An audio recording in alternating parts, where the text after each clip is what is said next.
back to EQ Video Tip. I'm your host, Eric Forsetter. We're so glad you can join us again. We have another great episode on tap for today. Before we get started, let's review some of the goals of EQ Video Tip so you can get ready for this episode.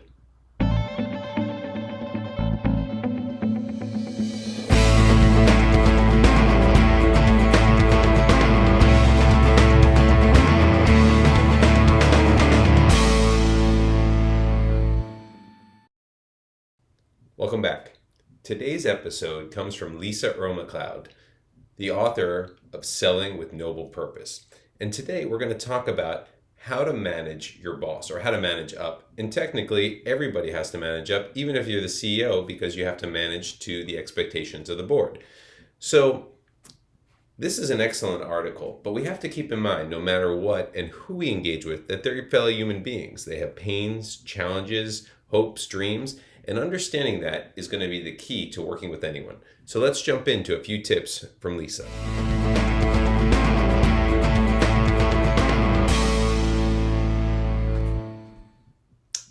Tip number 1. So Lisa will say the first thing that she can tell you about high performers, the ones that rise through the ranks, they lead up. They're proactive in how they interact with their bosses. So what's the first thing that they do?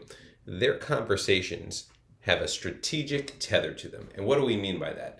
They connect the dots between the daily mundane tasks that they have to do and strategic goals that are out there. And when they have a conversation with a strategic tether, it carries more weight. So it's no longer about presenting a problem in front of you, it's about something more important. This keeps you, and of course your boss, focused on things that really matter in terms of moving the business, and can prevent you into diving too far deep into the weeds on the low value fluff stuff. So connecting your regular tasks to things like growing your customer base, improving efficiency, or optimizing high value internal processes demonstrates that you've got a contextual understanding of how your business works. So proving that you get it is going to make you more valuable for your boss and for the organization. And it'll end up giving you access to more meaningful, higher level projects.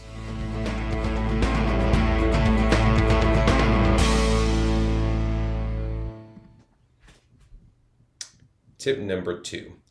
They understand their boss's strengths. Now let's face it, no leader is perfect, and everybody has a strength and a weakness. But most leaders are good at something. So maybe your boss is really organized, maybe they're great with customers, maybe they're just great at delegating things. But be aware of your boss's strength and of course their weaknesses.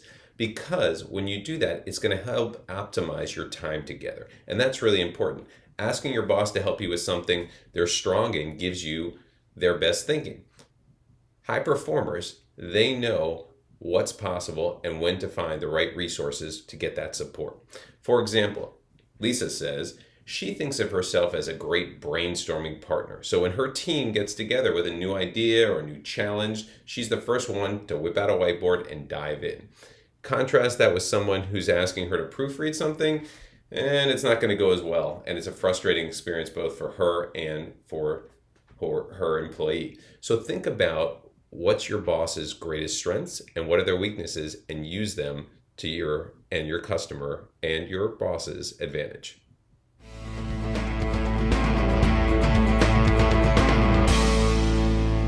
Tip number 3, and our final tip for today from Lisa. Give before you get.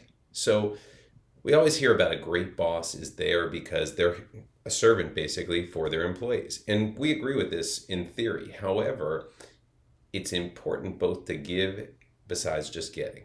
And what do we mean by that? For example, if you know your boss has a big meeting coming up with her boss and they're going to review a new product line, offer to help your boss in this practice or do some background research. Get ahead of what they might do.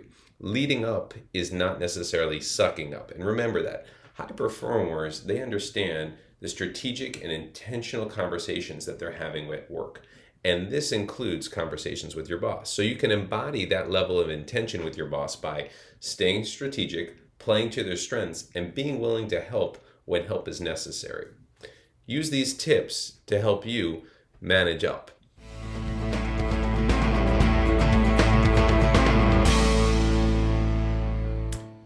That covers our EQ video tip for today. Here's a quick recap of what we covered and how you can help become a high performer and manage your boss.